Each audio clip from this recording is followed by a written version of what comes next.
Et parmi les effets néfastes du conflit en cours dans le Golfe, il y a les émissions de gaz à effet de serre. Bonjour Audrey, Bonjour Florent. vous allez nous donner une idée de l'impact de cette guerre sur le changement climatique. Oui, on a très peu d'informations sur les émissions liées aux guerres et pour une raison très simple. Les pays sont obligés de déclarer leurs émissions civiles en raison de la convention qui a créé l'ONU Climat.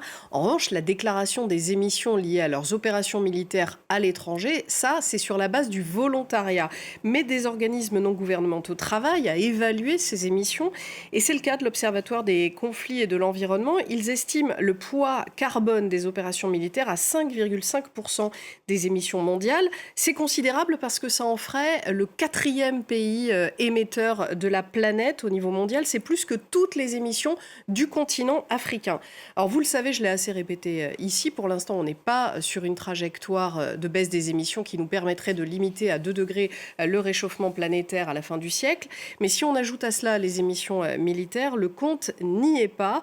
D'autant que ces émissions militaires, elles sont en augmentation selon le Stockholm International Peace Research Institute. En 2024, les dépenses militaires ont augmenté de 9,4% par rapport à 2023.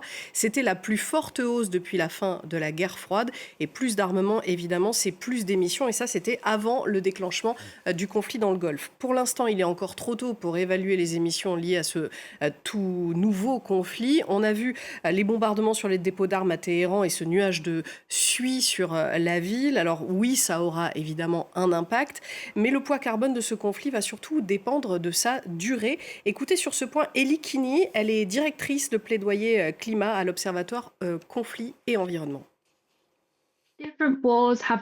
Je dirais que chaque guerre a des répercussions différentes sur le climat. Prenons par exemple l'invasion de l'Ukraine par la Russie. Il s'agit d'un conflit très différent qui dure depuis plus de 4 ans maintenant.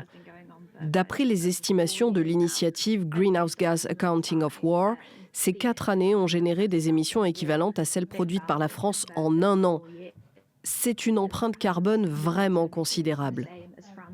Si l'on considère la situation actuelle en Iran, on constate que les attaques visent les infrastructures liées aux énergies fossiles et vont ralentir, voire stopper la production de gaz naturel liquéfié, par exemple, et vont perturber l'approvisionnement en énergie fossile. Ça va avoir des répercussions sur la consommation mondiale d'énergie.